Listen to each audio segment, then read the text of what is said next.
क्या आप भी करते हैं सेल्फ डाउट? तो हो जाइए तैयार, क्योंकि इस वीडियो में मैं आपके सामने लाया हूं ऐसा ज्ञान जिससे हो जाएगा आपका कल्याण। आज के बाद से आप ऐसी बात ही नहीं करेंगे जैसे कि यार ये मुझसे काम ही नहीं हो सकता, मेरी तो बस की बात नहीं है, मेरी तो किस्मत ही खराब है। दोस्तों इस वीडियो को आप एंड तक जरूर देखिएगा, क्योंकि हम बात करेंगे कि आपके अंदर जो कैपेबिलिटीज हैं, जो क्षमताएं हैं, उनको किस प्रकार से आप पहचान सकते हैं और अपने जीवन को इंप्रूव कर सकते हैं। ये कोई मोटिवेशन वीडियो नहीं है, परंतु ये रियलिटी है। जो हम सभी के भीतर एक हिडन टैलेंट होता है, उसको निखारने की एक वीडियो है। राम राम दोस्तों, एक बार फिर से स्वागत है आपका हमारे channel the lotus I community में। दोस्तों हम में से बहुत सारे लोगों को कई बार जीवन में असफलताओं का सामना करना पड़ता है। दोस्तों हमारे जीवन में कई बार ऐसी घटनाएं हो जाती हैं, ऐसी परिस्थितियां सामने आ जाती हैं, जिससे हमें समझ नहीं आता कि अब मैं क्या करूं। अब तो मेरी हार निश्चित है, अब तो मेरे बस का नहीं है, अब तो मैं क्या करूंगा, हे भगवान मुझे बचा लो।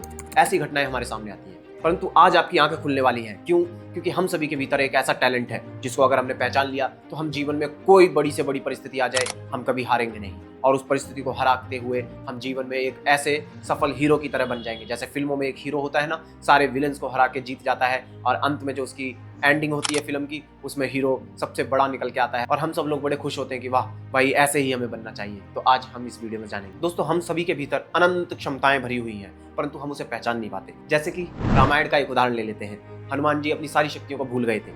उनके अंदर अनंत शक्तियां थी, वो कुछ भी कर सकते थे, परंतु फिर भी उनको अपनी शक्तियों का याद नहीं था।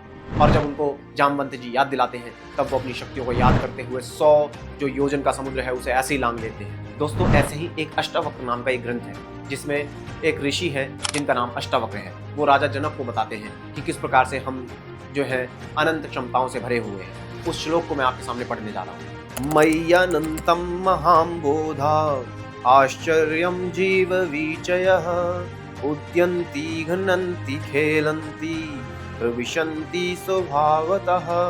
इसमें ऋषि अष्टावक्र जी बता रहे हैं कि देखिए मैं कितना आश्चर्य से भरा हुआ एक अनंत समुद्र हूँ। मेरे अंदर जीव उत्पन्न होते हैं, मेरे भीतर वो आपस में लड़ते हैं, खेलते हैं, कूदते हैं। अरे और मैं कहता हूँ कि अरे मैं तुमसे हेट करता हूँ, मैं तेरा कत्ल कर दूंगा, मैं तेरे को नफरत करता हूँ, मैं तुझे मार दूंगा, मेरा ये जमीन, मेरी वो जमीन। इस प्रकार से खेलते हैं, कूदते हैं, एक दूसरे का साथ निभाते हैं, और अंत में प्रविशंति मेरे भीतर ही समा जाते हैं। यानी कि अष्टावक्र जी कह रहे हैं कि मैं कोई एक साधारण मनुष्य नहीं हूँ। मैं क्या हूँ? मयि अनंतम महाम बोधौ। मैं क्या हूँ? मैं अनंत हूँ, मैं महान हूँ, मैं ऐसा आश्चर्य से भरा हुआ हूँ कि मेरे भीतर सब लोग उत्पन्न होते हैं, और सब लोग मेरे भीतर खेलते हैं, कूदते हैं, एक दूसरे से नफरत करते हैं, लड़ते हैं, झगड़ते हैं, जमीन के लिए लड़ते हैं, मेरा पुत्र, मेरा पिता, मेरा ये, मेरा वो, और फिर अंत में मुझ में ही समा जाते हैं। तो देखना कितना आश्चर्य की बात है। वो कह रहे हैं कि मैं ऐसा नहीं हूँ, मैं अपनी क्षमताओं को पहचान ही नहीं रहा हूँ, इसलिए तो दुख से पीड़ित हूँ, मैं रोता हूँ, अरे यार मेरे साथ तो ऐसा हो गया। परंतु जब आपको पता चल जाए कि अरे ये तो कुछ भी नहीं है, आप महान हैं, आपके भीतर अनंत शक्तियां हैं, तो आप क्या ऐसी चीजों से रोएंगे? इसके लिए स्वामी विवेकानंद जी ने एक कहानी भी बताई है, जिसका नाम है द लॉयन स्टोरी। आप गूगल पे सर्च कर सकते हैं। उस कहानी में क्या होता है, एक शेर का बच्चा होता है, वो क्या करता है, भेड़ों के बीच में रहने लग जाता है। उसका जो पालन पोषण होता है वो भेड़ों के बीच में होता है, तो वो अपने आप को भेड़ समझने लगता है और उन्हीं की तरह मिमियाने लगता है, उन्हीं की तरह घास फूस खाता है। परंतु जब एक बूढ़ा शेर आता है, वो कहता है अरे ये कैसा शेर है, ये तो भेड़ों की तरह काम कर रहा है। और वो उसको याद दिलाता है, अरे तू भेड़ का बच्चा नहीं है, धाड़ तो लगा, तू अभी पहचान जाएगा कि तू एक शेर का बच्चा है।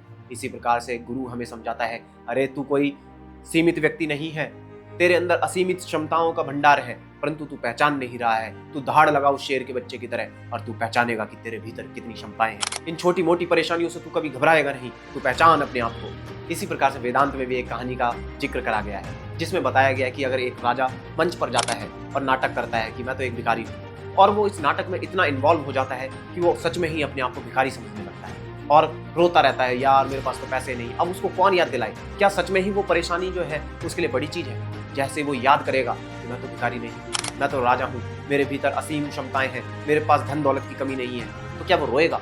ऐसी ही हालत हमारे साथ भी हो रखी है। उस राजा को जब कोई समझाता है कि अरे भाई तू रो क्यों रहा है, तू नाटक कर रहा था, और अब तू देख अपने भीतर तेरे पास खजाने का भंडार है, और फिर भी तू पहचान नहीं रहा है, तू रो रहा है, तू भिखारी बना हुआ है, पहचान अपने आप को। जब उसके मंत्री, उसके जो अपने हैं, उसे समझाएंगे, तब उसको रियलाइज होगा और वो हंसेगा।